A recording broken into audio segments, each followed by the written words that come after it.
Since 2023, radio listening in the Netherlands has been measured in a new way. In this video, we explain how the measurement works, what it means, and the opportunities it creates. But before we dive in, here's a brief refresher on NMO.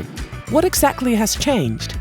In the old setup, there were multiple separate audience measurements. With the introduction of the National Media Research, NMO, each of these individual studies has been renewed, improved, and interconnected. The research uses an app installed on the smartphones of panel members. It automatically detects, minute by minute, which linear radio station or digital audio channel they're listening to. This is far more accurate than the old diary method, where participants had to note down every 15 minutes which station they had listened to or thought they had listened to. Through audio matching, encoding, and reality mine, the app can identify which station is playing, even when someone listens through their smartphone with headphones.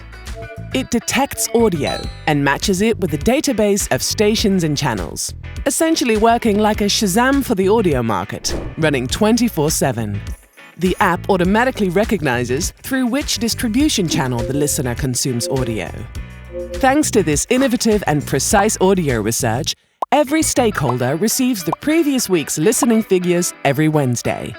Through this passive measurement method, we now have much more accurate listening figures, with one significant shift: listening time. Under the old method, the average listening time was about 2.5 hours a day. With the new method, it turns out to be roughly 1 hour and 15 minutes.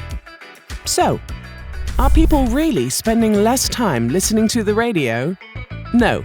We've simply obtained a much more accurate picture of how people truly listen. And that affects one specific metric: the cost per GRP.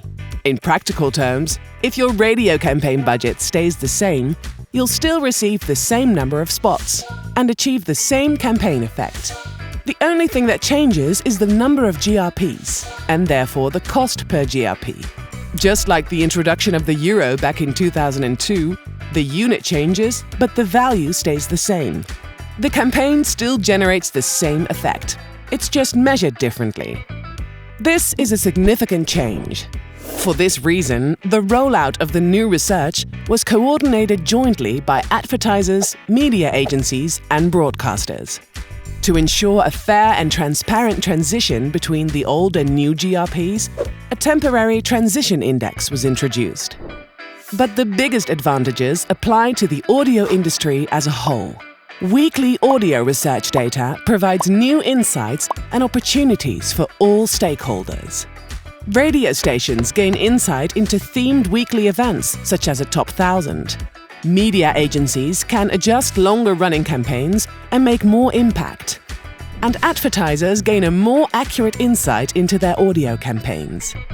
This has increased the popularity and relevance of radio, in combination with streaming audio and podcasts, and prepares the research for the next step: combined cross-media audience measurement.